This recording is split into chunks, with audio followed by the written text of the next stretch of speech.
Welcome back to another episode of Buckle Up, an ultra running conversation. How are you doing, Mandy? Is it sunny out there? It's really sunny.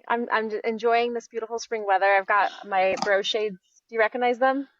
They look a little familiar. Oh yeah, I know those glasses. When's the last time you saw these? It's been a while.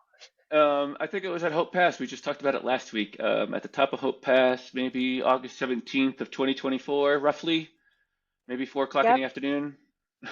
about right. I found them. I dug them up. So next time I see you, I'm gonna give them back, or they're just gonna become my new running glasses. So stay Okay, all tuned. right, all right. The bro shades. They're working for you. I think they're working for you.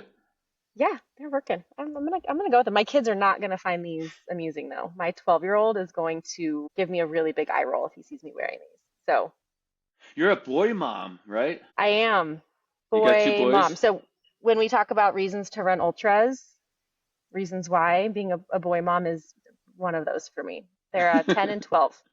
Oh gosh, I'm right there with you though. So I'm a girl dad. I have a 10-year-old daughter, and my other daughter will be 14 in a week. So we're starting high school next year. So we're getting into Yep. the juicy girl years where I've had some pretty calm girl years so far, but we're getting into the big drama years coming up with high school coming up. So I remember those. what is going on in Windsor, Colorado? Just prepping for our next race, running myself, getting back into a rhythm of running. I need to pick out an ultra. So if you have any ideas, throw them my way. Any of our listeners think that there's a great 100-mile race I need to come and try. I'm all ears. I'm not going back to Leadville this year. I'm taking a year off, but I am looking for something to put on the calendar. I don't know about you, Brian, but I You'll be need. helping though. You'll be helping at Leadville. Yeah, I'm gonna go in crew, so I'm really excited to be there. I love the energy, I love the vibe. I just need a mental break from that course. I don't know how you're about to do it. 10 years in a row? Not in the row, Not but not 10. in a row, but Yeah, earn your yeah. 10th belt buckle. Potential So 10th coming up. Yeah, for sure. It's funny that you are looking for a race. Our guest today signs up for a lot of races. Um, a lot. his calendar is pretty full, and he's got a great finish rate, but it's not perfect by any means, and he's okay with it. It's really interesting. Yeah, I think I was really interested to hear his confidence, and it sounds like he gets a lot of shade for not finishing as many races as others do. I was kind of sad to hear that because we talk about how in the podcast a lot of people we all have different reasons and motivations for signing up, and he really does seem to celebrate just the experience of training and running whatever miles he can get out of these races before he's either pulled off the course or elects to DNF. So it was a cool story, and to hear that he just has that grit to keep going for it. Yeah, so today's guest John, and he and I met at the Monster 300 in a weird twist of fate. I was the 8th session captain for mile 251. We were a little skinny on some help, and two guys showed up and started helping out, and I heard their stories, one of them being John and one of them being his buddy, and the two of them were rock stars. They got us through. They saved our aid station, quite honestly. They knew a lot about ultra running. They knew how to run the kitchen. They ran 200-mile aid stations before in the past together. I think they ran Spooner, if I'm not mistaken, on Tahoe, on the Tahoe 200 course. John was like a rock star at this aid station. Then just started obviously talking to him and hearing his story. They both had DNF'd at mile 59 or 60. And without even a qualm, they both just got in vehicles, asked where they could help, and were sent to our aid station to help us out. And they really saved the day. Yeah, and John has a story that's really remarkable because we all could come up with a million excuses and reasons why to give up or not do hard things in life. And John has faced some really crazy health battles really his entire life since his early teens, it sounds like, that most people, I would say, in his position would use as just I wouldn't even say excuse. They would just use it as a reason to not run or participate in ultra events to that matter. And he's really used those as fuel, both mental and physical, to make the most of the time he has in life. It was cool to hear his perspective and how humble he is through all of it too. Yeah, yesterday I had a busy day myself. I had a lot of work. We met online for a little bit. We did a recording as well. I pumped that out as well and got that podcast out this week or this past week. And I went to track practice. I had to pick up a kid from dance class, and I was pretty exhausted. And I decided to take a rest day.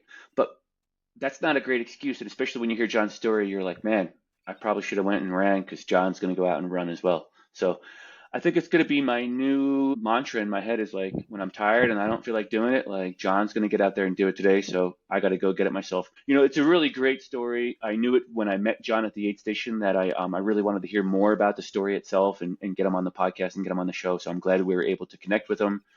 Sounds like he's got it more. He signed up for even more races. He's driving 10 hours. By the time this comes out, he'll have already been back home, but he'll have driven 10 hours after the recording to go participate in the Canyons 100, which was last weekend. And it's just a great story. And it's a remarkable story. And I'm just really impressed with John and all that he brings to the table. For as young as he has lived a full life as the rest of us, for sure. Yeah, it was a reminder to me too of when you do get out there when things aren't feeling good physically or mentally, how much better it is to celebrate the aches and the pains, and that you earned those aches and pains, you earned the soreness, you earned, all of those moments of toughness, and that makes it all much better. Yeah, we'll be following along on John's story throughout the season. He's got some big goals on the calendar already, and it doesn't look like he's going to stop anytime soon. Thanks for tuning in. We'll catch up to you next week. And without further ado, here is John M.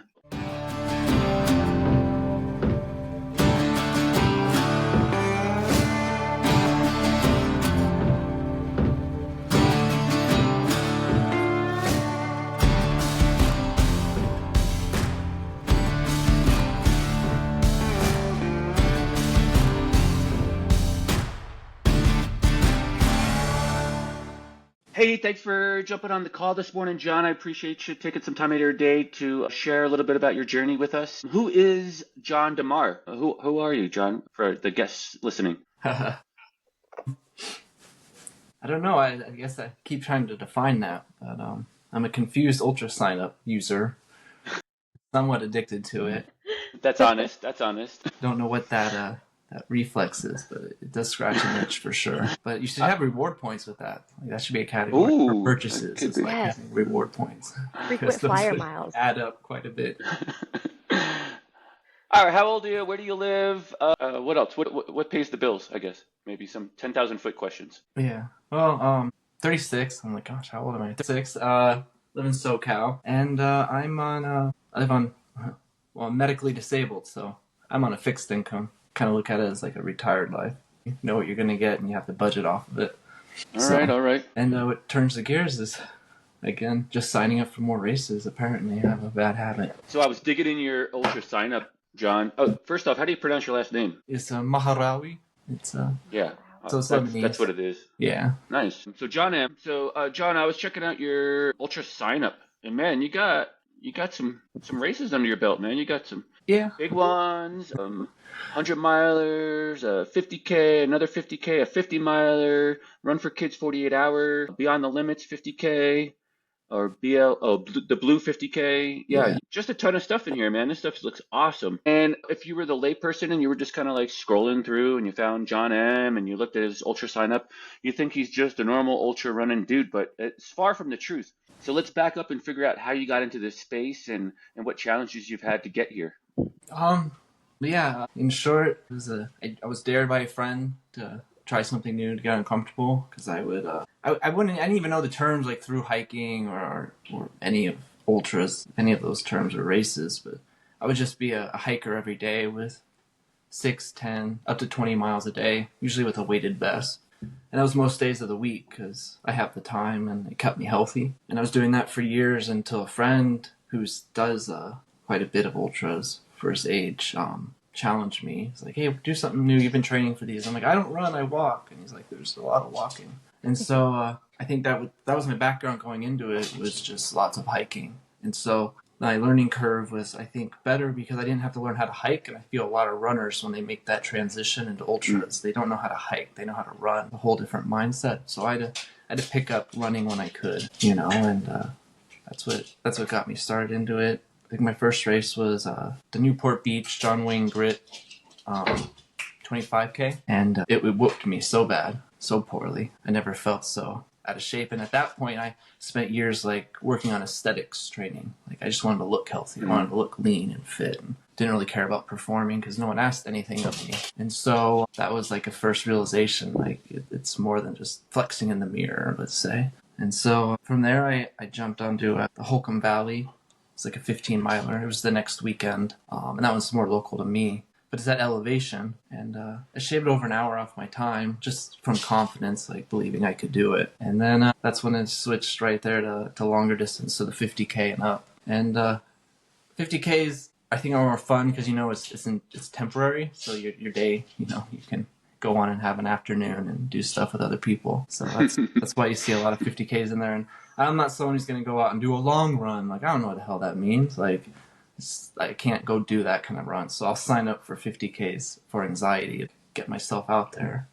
Because at 2 or 3 miles, I'm like, I'm good. Like, I don't need to do anything else on the daily. So sure, John, everyone that's shown up to ultra running has had some challenges, to find their footing in the space and push themselves to new distances. But you come with a whole different set of challenges. So let's back up to some of the medical challenges that you have and how you've overcome those, because that's really kind of the story here. I think we've all struggled with the 50K to 50 mile to 100K type of thing. Yeah. But you're bringing a whole new set of challenges to it. And what does that look like for you? Well, from my perspective, I don't think I'm doing anything extraordinary. I don't feel like I'm doing anything that hasn't been done before. It's just what cards you were given, like, to get set up. So, growing up, I was active as you can be. Parents make you do random sports and stuff. And I was lucky to always live in places where it's always summer. It's always sunny out. There's always stuff to do. And so no excuse for bad weather. But when I was into my late teens, I started having health issues when I was early teen, like at 11. But my late teens is when, like, it was much more of a pronounced and much more symptoms. And I had to end up using the assistance of canes when I was 19. I had a cane just for balance about 17, but 19 I actually had to use like the forearm canes to walk and get myself around because of early onset of multiple sclerosis. So like a big flare up in my nervous system caused a bunch of lesions, and I lost vision in my left eye, and I lost balance, and I had foot drop really bad, and like devices that could kind of shock my foot to help it lift when I'd walk. And so I had the double canes, and that's kind of hits you hard, young, before you really think, what is that? And that was even before internet was as prevalent as it is now. So everything you know of it is, that's an old person disease. That's the old lady disease. That's like frail and stuff. And so it's all miscommunication and catastrophizing it in your head. And, the doctors, they're like eager to diagnose you and over-medicate you and overdo everything. And you're just, crawling on for anything. So you listen to the doctors, and their words are insidious and can become very poisonous if they're almost excited that you're sick. You're something new and different. And so you end up with this snowball effect going the complete wrong way, and you end up becoming the diagnosis that you're supposed to be overcoming, and somehow it defines you when it should have been like the smallest thing about you. It's like that's all you were. My name and like MS they just went together. There was no separation. There was no. And I feel like that's a way like the companies and the whole country runs, is just identity politics. Like, they so quickly threw me into this thing, and this is going to be your life, that I believed it. And other people felt sorry for me. And that's a horrible thing, is when other people validate your own insecurities with yourself, there's no way you can overcome that, because people feel sorry for you for what inside your head. Everyone kind of wants to be that a little bit. It's like a safety. But it didn't work for me too much. Maybe because I was blessed with being young, or just a different point of view. I listened too many years to them and got nowhere. So I was able to kind of make a turnaround in my 20s, as opposed to, let's say, if I was in my 40s, I might have never turned around being diagnosed. If I had the onset then, or 50s or 60s, you kind of just go with it. But I was an angry teen, angry 20-year-old, and so I just was trying everything in my power not to listen to them, like to go against the trend. And it definitely didn't make it easier, but I feel like it's made my life better and undefined. John, at that time. Yeah. Sorry, my delay's a little. John, at that time in those early 20s, when they were probably telling you, this is your life, these are your limits, you can't do X, Y, and Z, what was it inside you that said, no, I'm going to walk, and I'm going to move, and I'm going to exercise, and I can go above this? Like, was there a pivotal moment in there? Was it just you were just fed up with being told you were the diagnosis? For years, like, I embraced it. I was all for it. I wanted to be like the face of it, because I was back then, like, even the drug reps loved me because I was male and young, and that was not really heard of for their type. So I'd even go and give little talks for the drug companies, like to new patients starting the therapies. They make you go to little hotel rooms, give you a room for the night, a dinner, tell them like 10, 15 minutes of blah, blah, blah. I do this. This is what I eat in the 24 hours, and that kind of early on lifestyle thing that's supposed to motivate other people. I was all part of it. But I was also on 12 daily medications, multiple times a day, and then 3 different IVs. So I went along with it no problem for a long time, not realizing like I'm picking up every new medication is because of another medication. It's like, what is actually there to treat what I'm supposed to be, and what is treating just symptoms, lifestyle medications to make things easier. And it took me until, I told this story a million times, but it took me till I was in the backyard once, all trash from steroids and IV therapy, and I don't know, at that point, if I was probably on some type of benzo at that point. I was in the backyard and I was watching a cat hunting. It could have been 10 minutes, could have been an hour, I don't know. I was just watching this cat hunt flies in the backyard, and then I saw the cat had no eyes.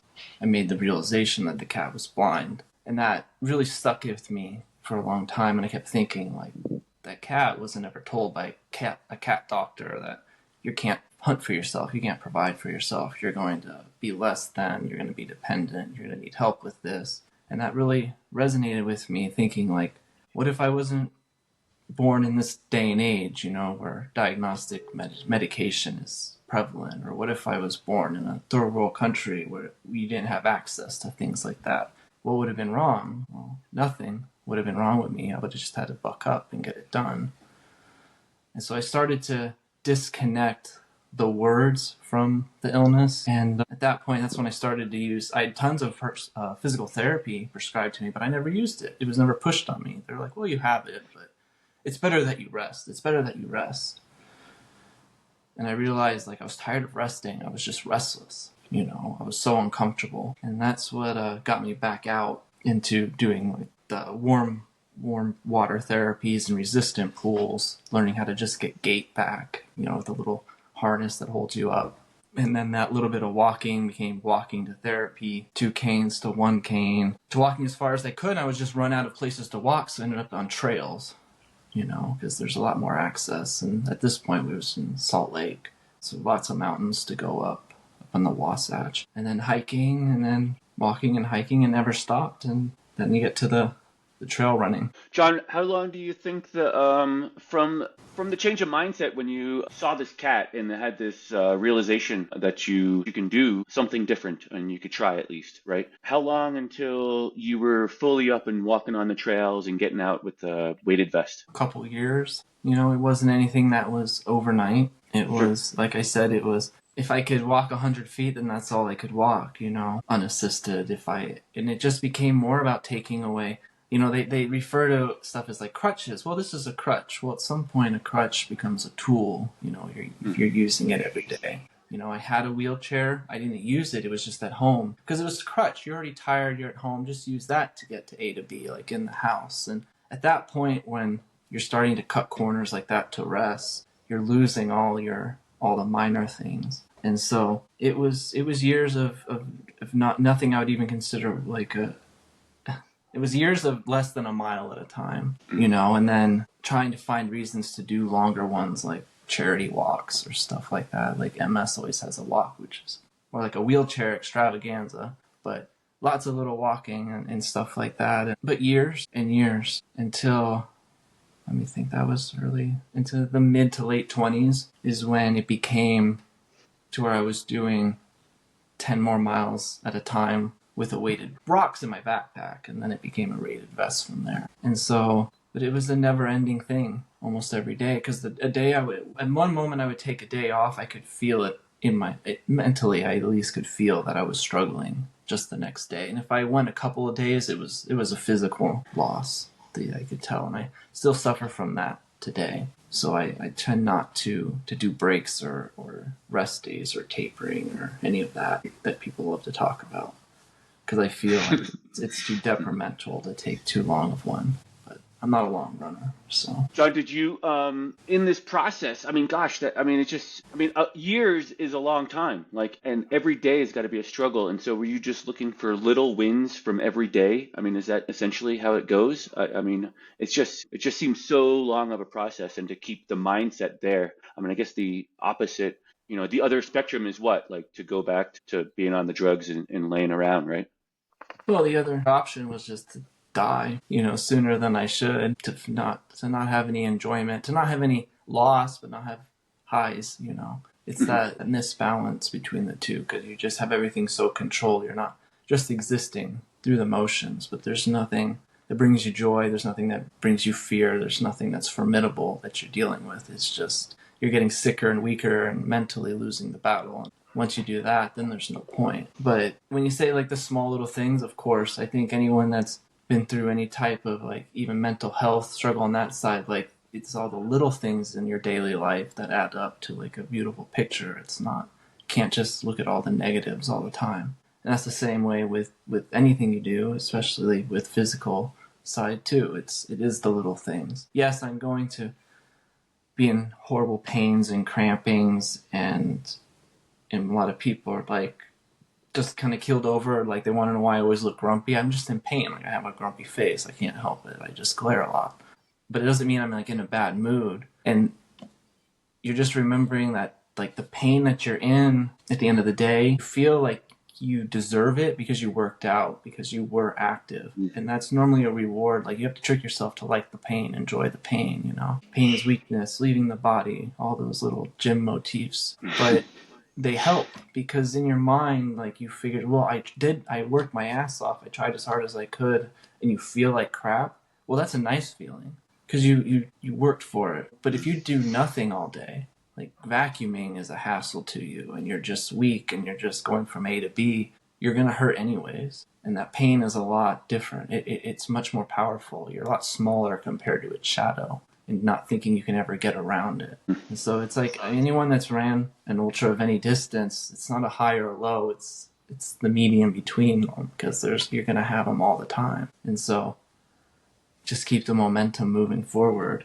is what got it. And it was much harder, but like I said, it's much more rewarding of a life, to have one, whatever it is that you're going to do. Yeah, John, I would say something you said early in the conversation about to the tune of, you don't think that you're doing unremarkable things or, things that not everyone can do. And you're right. I really believe too that everyone can go out and run ultras and do ultras, and it's so much hiking. But the mindset that you have is so unique and so powerful, and that ultras are inherently hard enough when someone is fully able-bodied and doesn't have a diagnosis and doesn't have quite as many setbacks and things and other hurdles in their way. And I just think about all the people that, look at what we do and they say, no way, I could never do that. Just being healthy and not having those obstacles. And so I think there's a remarkable story behind there with things that have been set in your way. And not only do you have the normal excuses that any human can throw out there to not do ultra and conquer these big races, but you do have,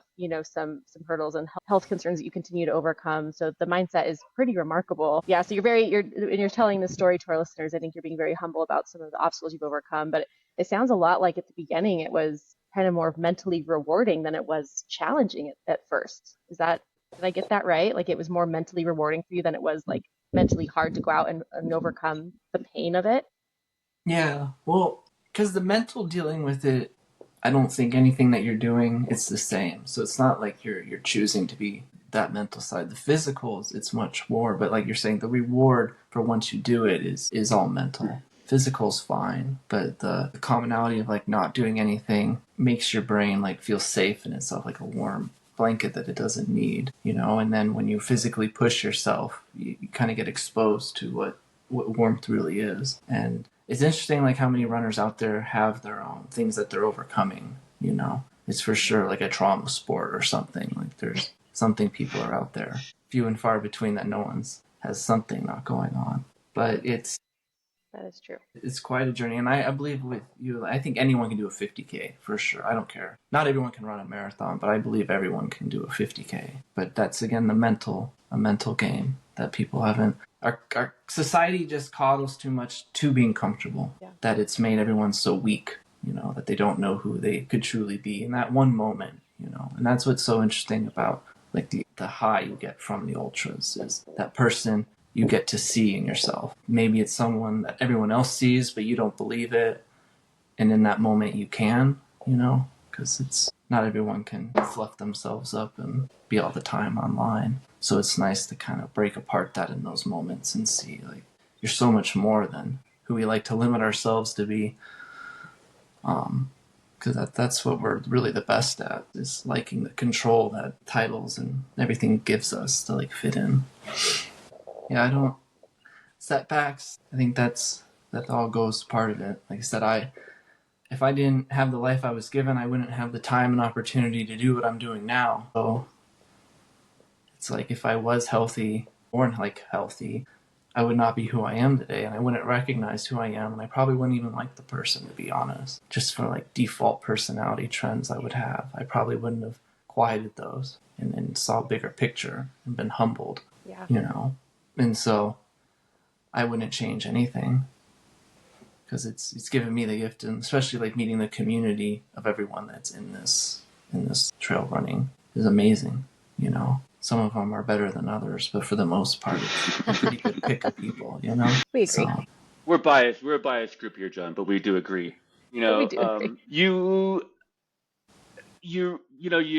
young, but you've lived a full a sense of time and space, and how you want to take every moment out of the time that you're given, right? And you're really just like embody that like across all spectrums. Like, I mean, you're much younger than I am. I'm 51 years old. Next week I'll be 51. At 36, you've like figured it out more than I figured it out at 51 years of age, and I feel like maybe a little guilty, like maybe I have softened by different years of my life. I've taken advantage of easy situations in my past, but you are really like trying to get the most out of every second that you have here, and it's just admirable. It's a really great story, and I appreciate you sharing it. Yeah, it's a nice way for you to present it back to me. Yeah, I kind of thought it was really evident when Ryan was talking about, pulling out of the Monster 300, and how many athletes would just say, that's it, I'm done, I'm going home. But instead to do that and then immerse yourself right back into the community and go and actually help out with the event and run an aid station. And I know that there are a lot in our community because we are mostly good people in this group, but I think that right there just speaks to your character too, of making the most out of the time that we have and living in the moment. And being present in that community, whether it meant getting that finish line or not, you stuck it out, and it sounds like you made a big difference to a lot of runners out there. The race needed more volunteers than runners, for sure. So I'm glad I was able to be there. Yeah. If I could have helped one person cross the line, especially where we were, I mean, that we were the next stop in the big metrics, mile 250. I was very, very upset about the race and the results of it, and I was in my head for sure. I was having a pity party the days after. I had friends that finished, and I was supposed to be happy and excited for them, but at the same time, like, I want to never think about it again. I want to withdraw from all of Triple Crown that I had for the rest of the year. I was very much like that for like a moment, like a day. And then I signed back on Ultra Sign Up. Like, I got to fit in 300 miles in 2-3 weeks. So redemption. Like someone even mentioned to me, being catty, like, well, with your high DNF rate, maybe you shouldn't sign up for so many races. I was like, that's your own insecurities you're putting on me, bro. Okay, yeah, I have some DNFs, especially lately. I've trended that way, but I'm going through some heart issues right now and trying to get meds adjusted, but I'm not going to not sign up. I'm not going to not show up. I got to just figure it out. And it's my only learning curve is out on the course. And just because you're pulled or you're DNF'd, that's not a bad thing. I think that's the best race outcome you can have, because you don't really learn much from finishing a race. It feels great and you want to do another one and you're cocky, but you don't really take away as much to when you're sitting there for a couple of days afterwards watching everyone else gruel through it and buck up, and you see the last finishers coming through there, and in your mind, like, I'd had a day on them, especially with Arizona Monster with so many days out there. But that's dangerous headspace. You can't play the victim. Like, at the end of the day, it was my race and I agreed with it, and I took away really good memories from it. And, but it's easy to very much just think, you DNF once and they're going to take a whole year off. I've read, and heard people online talk about, I'm going to get back into training and get back into this. Everyone has their own why, I guess. That's the most important, I got a nice collection of volunteer shirts. So for the most of us, I mean, including yourself, obviously, but for the most of us, we sign up for these races for the experience, for the challenge, to do the hard work to get to the starting line, and really the finish might be the icing on the cake, as they say. But if it's not that, and you're able to go out to the aid station and volunteer for like 3 more days, like what an experience. You're still in the community, you're still helping out, you're still supporting others. It's funny to hear. It's not funny at all, but it's like odd to hear you say that you were like in a rut and you were stuck and you weren't feeling that great about it, because you didn't show any of those signs. I was the aid station captain for mile 251, Oak Tree Aid Station. You and your friend both, well, you got pulled from the course, but your friend DNF'd, and you both came out and helped us at the aid station, like without any questions, without any qualms. You picked up a spatula and never put it down for like 3 days, and it's like completely admirable, like in anybody's situation to do that. And I had no idea that all this story was behind you until we started talking at the aid station, and you showed me a picture of you like running with a boot. Like I think you ran a 10K with a medical boot on your foot, so it was just like the story came out, but it's an amazing story. But it's odd to see because you don't portray that at all, like this I feel sorry for myself type of mentality. You came right back out for your community and you helped out. Yeah. Well, that's the only thing that matters. No one needs to sit around feeling sorry for themselves. It doesn't get you anywhere. He said that race, it's awesome to be part of it, especially those multi-day events. And then starting the race, running it, you're with the same people then you're with at the very end. So that's kind of a nice balance to see them still going through it, and you vicariously live through them. The volunteering for that many days and there's no relief crew, you're the only crew. That's its own ultra in its own way. Yeah, you're not doing, let's say, 300 miles, but you're standing there not moving for days, just on your feet. Nothing to keep you going, trying not to replay the same music on the playlist. You're just, you're dragging through it, and the runners get you through it. And having great people to be with while you're standing there in the desert, that's the only thing you can take away. And I find the volunteering to be much more rewarding experience than the running. So I always try to volunteer as much as I can at different races, especially the ones that are the long ones where they, you need at least competent volunteers that understand what you're going through. I think that's much more of an issue for the lower distance races, 50K and 50 milers. Have people that aren't runners that volunteer and they don't quite get it. So the 100 milers and longer, it's nice to have experience. And if you have never volunteered, I highly recommend anyone that they should, just to see that side of it, because it gets a little extreme. Yeah, there's nothing quite like it, especially when you have experience in that and you know what it's like to be at the bottom of your tank and everything's empty and you just want to give up. It's so rewarding for both the runner and the volunteer to be able to be like, we understand each other and we're on different sides of the trail at the moment, but yeah, volunteers are awesome. And someone with your mindset out on the course to volunteer is amazing too, to be able to recognize hurdles people are going through, but be able to just, encourage them. I've heard you talk about, training your own way, running your own race, similar to motivation to signing up for an ultra. Some people are signing up because they want that belt buckle, and it doesn't seem like that is your motivation. It seems like yours is to live this full life of training for that event, getting there and seeing what happens and being okay-ish, it sounds like, with the outcome, and then just keep moving forward. And that's pretty admirable, and I think something that needs to be celebrated more. Yeah. It's just because we're runners, and like Brian kind of said, it's a cherry on top sometimes, but when we're signing up for something for a long distance event, it's not a day of experience. It's a daily, almost hourly, life-changing experience as you're leading up to that event. And yeah, nothing wrong with DNFs on there.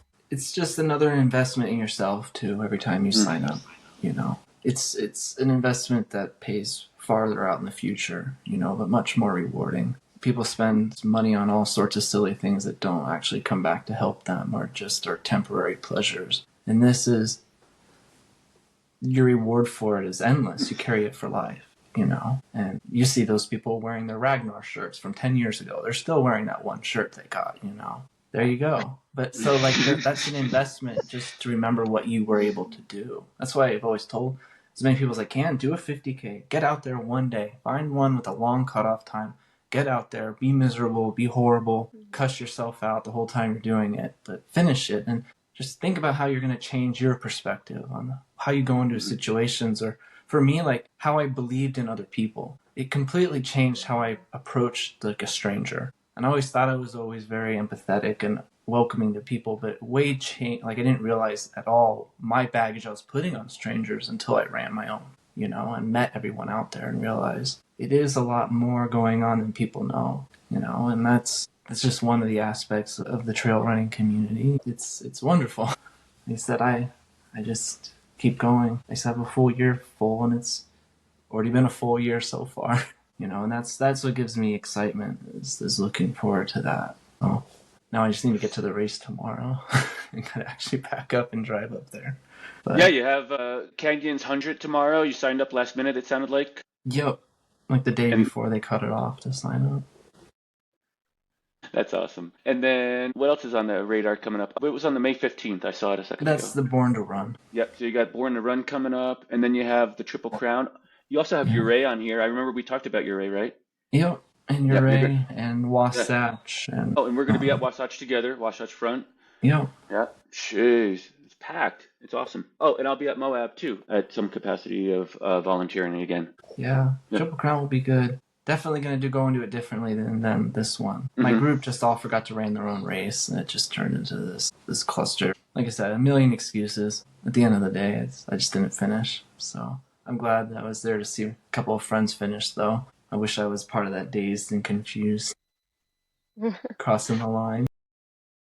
You might not have crossed the line, but you were definitely dazed and confused from being at the aid station. From being at the aid station, because I think you guys didn't you leave? I thought I read the story like you guys drove the wrong direction after leaving the finish line. Didn't you drive to New Mexico? Well, yeah, that was the best part about it. We drove to Tucson so I could get my dog from the border, and then got on the freeway and went back the wrong way and drove to New Mexico. Before either one of us were like, oh shit, we gotta go the other way. And I actually thought for a minute, I'm like, well, did they move the state? Like I was in my mind, like maybe we always cut through the corner of it, and I was like, no, that's Texas. So state lines have been changed. I've never been so mentally just checked out. That was crazy. And then him for just running that race. And he did it. Funny enough, years ago, my friend Thomas and I were coming home from Bighorn 100 2013, quite a long time ago. And I dozed off in the front seat. He stayed on the highway and missed a turn, and we wound up in Montana instead of Colorado. So similar, really similar. Right. Just those small little mistakes. Yeah. I just came to at the state line, and I'm like, what are we doing? Yeah, it was just kind of, dazed. And Did he not realize it? He just I mean, when we got to the state line, I was both awake, and we both realized it immediately. But he was just trucking along on the interstate, following somebody, a car, something in front of him. Just checked out. Yeah, basically. But that's the best thing about it. So, yeah, it was good experience, and on to the next one. So I'm not sure what to expect. Just looking to get it done. Do you have a consistent crew that you take with you? What does your crew and pacing situation look like, or any medical professionals that are tagging along with you? No. Advising anything?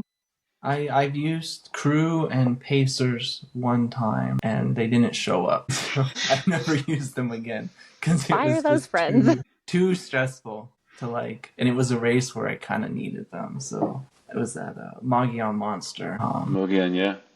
And it's it started raining at mile 12, and it was this rain and hail and all exposed. And it was the first race I was going to use crew and pacers. And then, at mile 34, they weren't there.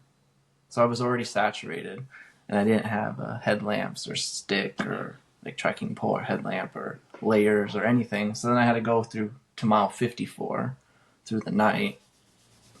And they showed up with all their excuses, and I was just fuming. So upset. But again, upset at a situation that I created. I was the one who was dependent on them. And if I had not been, then I wouldn't have been in that situation. Or if I had known to, prepare for the worst case, your crew's not going to show up. But no, I prefer crewless, pacerless, and drop bagless as you can be. Oof. All right. Wow. It just seems like too much. If it's 100-mile, for sure, no drop bags. People had to beg me to do drop bags on Arizona Monster. I still think I did too many. I did three, and then one extra to like drop stuff off in.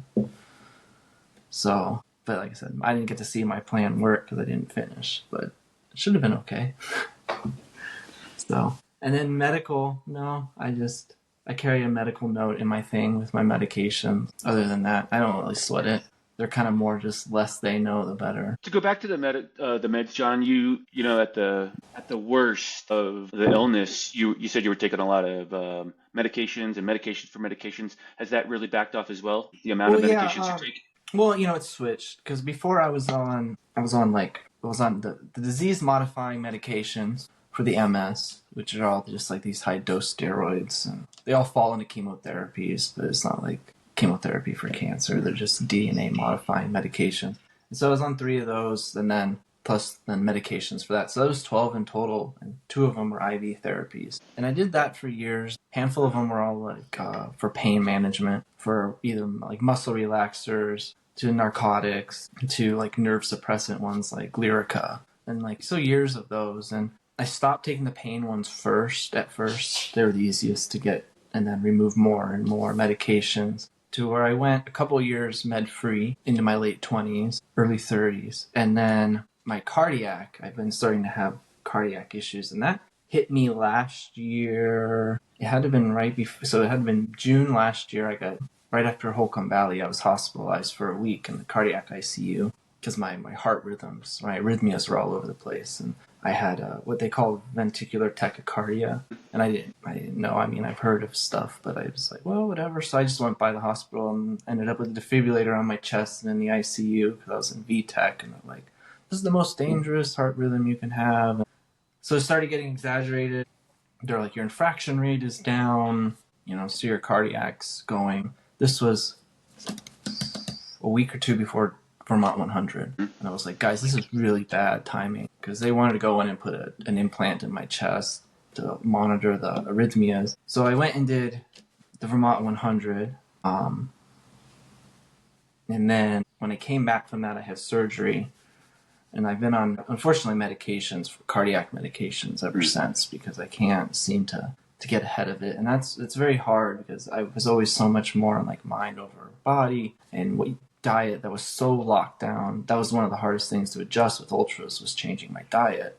But for the medications, like I was off of them. And so now to be on 5 daily medications, all for my heart, it's kind of hard. And I don't know how to, that's something I'm still learning to overcome, because I start to feel unwell cardiac wise in a race. And that's kind of a hard one to go around, because it's so paramount. Like nausea is so hard to overcome because it's so prevalent right in like your reflexes. Well, like when it's your heart giving you symptoms, like you need your heart. And so I'm not sure, I haven't learned what is an abnormal enough feeling, but normal enough that I know I can get through it, and what is going to like kill me over. And so that's my new mental game. Because if we're going to keep pulling this nonsense of just because I don't feel well, I have to drop a race, I'm never going to finish a race ever moving forward. So that's something I'm trying to now figure out, is what limit can I take it to, which some people don't agree with, and some people just feel I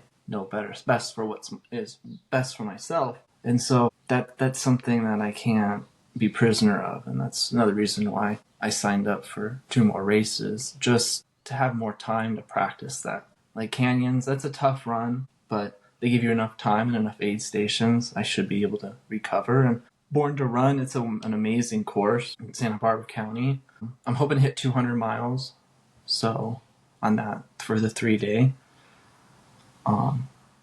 which is a pretty good pace. So, but I figure that will give me enough time to learn what more balancing with the arrhythmias, and then how to take my medications to match, because the heart failure medications do modify how your heart beats. And so it's also like you take your medications so stringent, and then you go to a race and I don't know what I'm supposed to take. And it's not like it's a known science for the doctors, because cardiologists are like, we don't know how you're doing this. And so no one really gives me feedback on how to like manipulate it. So it's all me like trying to change my dosing around come races, and we'll see. I feel confident, so. And that's what that was the reason why you got medically pulled at the monster at mile 59 or whatever it was, right? Yeah. Yeah. At the 100K, the most expensive 100K you'll ever run.